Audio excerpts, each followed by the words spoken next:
중국과 러시아가 이제 한편이 된다고 했을 때 가뜩이나 그 미국과 중국의 트러블도 커서 네. 이게 정말 세계 대전 각이고 저한테도 그러면 대만 침공 하지 않겠습니까? 막 지금 그 시나리오면 이제 세상은 세계 대전으로 가는 시나리오인데 중국과 러시아의 협력에 대해서 우리가 간과하는 게 하나 있어요. 지금 중국이 무기 같은 건 지원하지 않고 굉장히 애매하게 선은 살상 무기는 지원하지 않는 예. 선을 지키고 있다. 그렇죠. 근데 왜 그러냐면 러시아는 에너지와 먹을 건 있는 나라예요. 네. 완전 그게 배짱이죠. 또 그러니까 사실 우크라이나까지 가지게 되면 세계 최대의 에너지국이자 세계 최대의 식량국이 돼버립니다. 그렇죠. 그러면 정말 1차원적인 협박에 통하는 나라가 된 거예요. 그래서 사실 저렇게 1차원적으로 행동하고 있습니다. 그런데 중국은 사실은 이미 그 1차원적인 국가가 아닙니다. 지금 1차원적 국가라는 건 나쁜 의미가 1차 산업 위주이기 때문에 이걸 살래 안 살래 너 안 사면 이거 끊는다. 이런 굉장히 단선적인 거래가 성립되는 국가란 말이에요.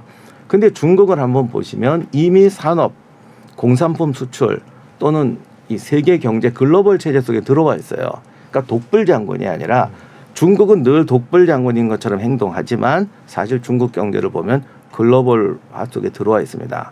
그리고 지금 미국하고 패권 문제가 터진 거는 공산품 제가 좀 이런 단어는 좀 그런데 공산품 때문에 이거 뭐야 수출을 할래 관세 때릴래 철강 이런 게 아니고 결국 중국이 그동안 벌은 경제적 부를 가지고 금융으로 진출했잖아요.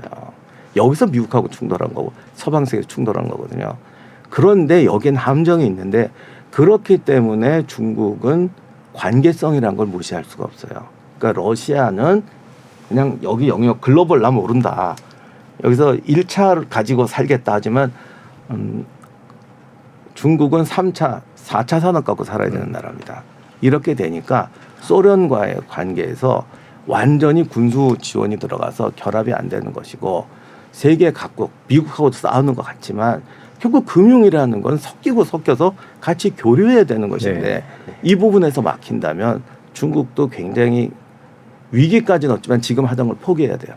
그러니까 1대1로라는 자체가 우리는 중국의 약간 글로벌화 기준에 안 맞는 행동 때문에 분노를 많이 하는데 그거는 말을 바꾸면 중국도 지금 글로벌 시스템에 들어와야만 되는 거예요.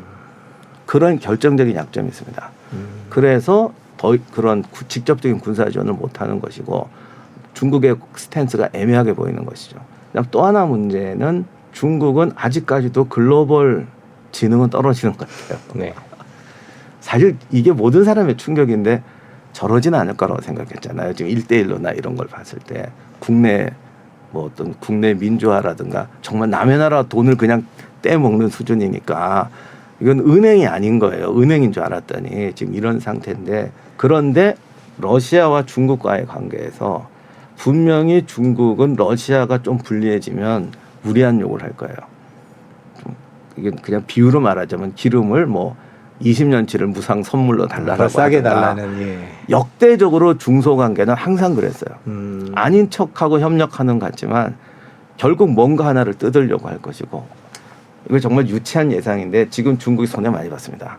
1대1로 하다가 뭐 저보다 더 잘하시겠지만 제가 이번에 외국에 좀 나가봤더니 각 나라마다 중국도 떼먹었다는 걸 자랑처럼 얘기했다. 네. 그런 것들을 러시아 전쟁을 통해서 만회하려는 할 수가 있어요. 옛날부터 중국 상술이 그렇잖아요. 네. 그렇게 되면 러시아는 러시아대로 분노해서 이게 굉장히 그 제한적인 관계로 가고 이 전쟁 끝난 다음에는 좀 지나면 또 틀어질 수 있습니다. 우크라이나 전쟁을 바라보는 다른 나라들의 시선도 한번 쭉 여쭤볼게요. 유럽 같은 경우에 이제 뭐 영국, 프랑스, 독일, 이탈리아 뭐 다 이런 얘기들을 하는데 서유럽의 입장은 어떻게 갈 거라고 보세요? 제가 뭐 사실 국제정치 전문가도 아니고 뭐 그쪽에 아는 분도 없어요. 그래도 다만 지금 역사적인 관점을 가지고 얘기를 하자면 네. 이 전쟁 처음 시작할 때부터 서방 세계가 금방 뭐 지원 끊을 것이다. 형식적으로 할 거다라는 말에 대해서 저는 늘 반대를 했거든요. 네. 왜 그러냐면 결국 인간은 역사적 경험 속에서 결론을 내릴 수밖에 없어요. 가끔 외국 분들이 너희는 왜 이렇게 일본 사람하고 사이가 안 좋냐. 그리고 별 트러블 없을 때도 왜 이렇게 화를 내느냐라는 네. 식으로 말을 하잖아요. 그러면 우린 이렇게 말하잖아요. 우리와 일본의 과거 역사를 봐라. 마찬가지죠.